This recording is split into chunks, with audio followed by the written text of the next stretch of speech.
Well, hello everyone. I'm Jan Horn. I'm getting all set up here. And I just want to introduce myself to you. Along with my husband, John, we are silver leaders with Young Living Essential Oils. Today, I'm going to be talking to you about a very popular topic. That topic is CBD. And I'm going to share with you some of the most asked questions I get about CBD. Now, before we get started, I want you to know I'm not a medical doctor.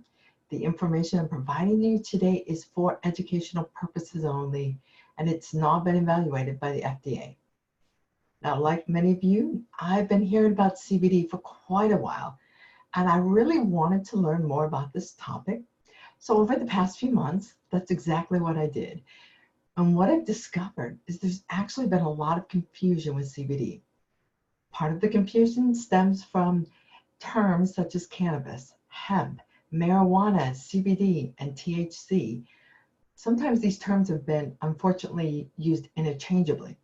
So what I want to do today is just kind of begin to clear up that confusion. So what is cannabis? Well, cannabis is a species of a plant. There are over 200 plants within the cannabis species. Plants that have over 0.3% of THC, that's the psychoactive compound that kind of creates that euphoric feeling or the feeling of being high. Well, those are considered marijuana plants. Now, plants that have less than 0.3% of THC are considered hemp plants. Well, let's talk about hemp for a minute. Historically, hemp has been grown and it's used for centuries for everything from cloth to paper, food, even body care products. During colonial times, everyone was mandated to grow hemp. Presidents Washington and Jefferson both grew hemp, and it was widely grown in the United States up through the mid 20th century. But in 1970, Congress classified hemp as a Schedule I drug, which meant it had strict regulations for its use and cultivation. However, in late 2018, hemp and some cannabis products were removed from the Controlled Substances Act, and thereby it made hemp more readily available. Now, I think hemp is very interesting because it's eco-friendly. It's harvested annually. It requires very little to grow, and because it grows really, really thick, it inhibits weed growth. It's resistant to many pests. But one thing that you want to remember when it comes to hemp is that when you grow it, when it's grown in the soil, it is like a sponge, meaning that it absorbs everything that's in the soil, such as solvents, contaminants, chemicals, heavy metals. So then it comes and is absorbed into the hemp and eventually into the hemp product that you may be using. So it is really important to know the source and the quality of the hemp that you're getting. So let's start with what is CBD? CBD stands for cannabidiol. It is a chemical compound from the industrial hemp plant known as Cannabis sativa. This compound actually led to the discovery of a system in our body that we knew nothing about until 1992, and it's called the endocannabinoid system, or ECS for short. What is ECS? Well, this is a system that we find throughout our entire body. It impacts nearly every organ system, from our central nervous system, our immune system, our endocrine system. The whole purpose of ECS is to create balance or homeostasis in our organ systems. So what is homeostasis? Why is it important to our health? Well, homeostasis is your body's way of keeping everything in the correct zone. It tries to keep your internal environment stable and optimal, no matter what's going on in the environment around you. So think of it this way. Think of the gauges in the dashboard of your car or on an airplane. Just like the electronics in a car or airplane, your body is working continuously to monitor important levels and functions in your body. For example, is your temperature too high or too low? Is your heart beating too fast? Do you need fuel or do you need rest?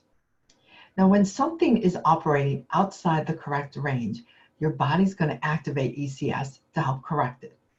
So when you're really hot, you begin to sweat, you can thank your ECS for working to cool you down. ECS does this via cannabinoid receptors, which are found in select tissues. CB1 is in the central nervous system, that is your brain and nerves of the spinal cord. CB2 is the peripheral nervous system, and that also includes the nerves in your extremities, the digestive system, and specialized cells in your immune system. Through these receptors, ECS helps to regulate many important functions. What are those?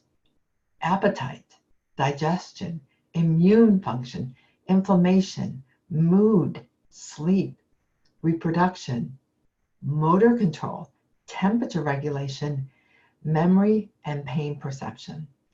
Now, your body activates ECS with a great deal of precision so that it impacts only what it needs. For example, if your reproductive hormones are out of balance, it will work to regulate them without altering your digestive or your immune system. Now, once the endocannabinoids have done their job, they've brought things into balance, certain enzymes come along to break them down and prevent them from going too far or upsetting the balance in the opposite direction. Homeostasis is absolutely essential to our health.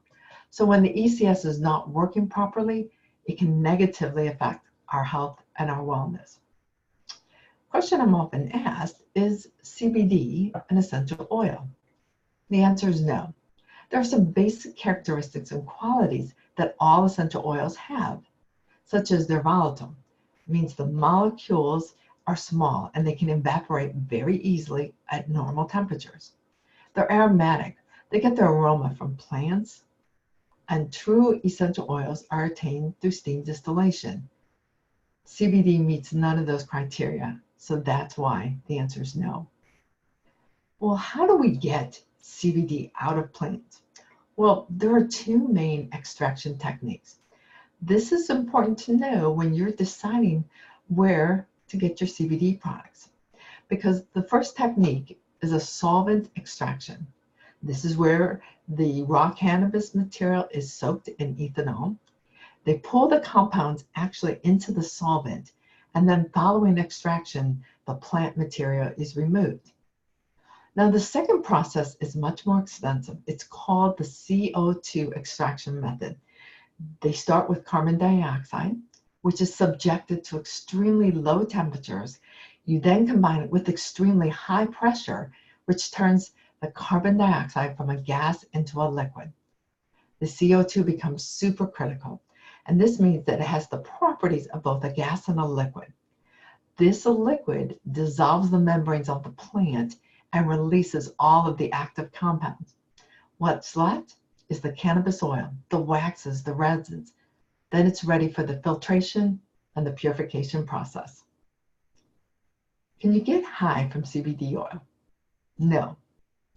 Both CBD and THC are both cannabinoids, and they come from the cannabis sativa plant. You can think of them kind of as cousins, but they interact with ECS very differently. So THC, that psychoactive compound, fits into a very specific receptor site in the brain. So it activates the CB1 receptors, which results in that euphoric feeling of being high. Now, CBD, on the other hand, does not fit into the same receptor site, and it does not activate the CB1 receptors. So therefore, it will not cause the same sensation. If I use CBD, will it show up on a drug test? And I know that this is a concern to some people depending on where you work. And the answer is possibly. Now, routine drug tests are a normal part of some workplaces. The majority of these tests actually look for the presence of THC, not CBD. However, it depends on what your company or your organization is looking for. So it is best to be cautious until you know for certain what your specific company is screening for. And it's recommended that you use your best judgment for your particular situation. So how do I take CBD? Well, there's a lot of discussion about this. And so the best way to answer this is that to tell you the legal landscape of the CBD industry is very complex. It is changing rapidly. So CBD products are labeled for topical use because of this changing landscape. So the decision regarding how to use CBD must be made by each individual person. So you are your best own advocate. So choose the method that is best for you. So I really hope that you found this video informative. I am going to be doing a part 2 video that is brand specific, and that video will be posted on our channel very, very soon. Now, if you would like to know more about Light Changers Lifestyle and you'd like to reach out to us, please feel free. So email me at jan@lcoils.com. And LC, of course, is for Light Changers. We are on social media. You can follow us on Facebook, Instagram, Twitter, and LinkedIn. And also our website is lcoils.com. So I really hope that you enjoyed this video. I'll be doing part 2 shortly.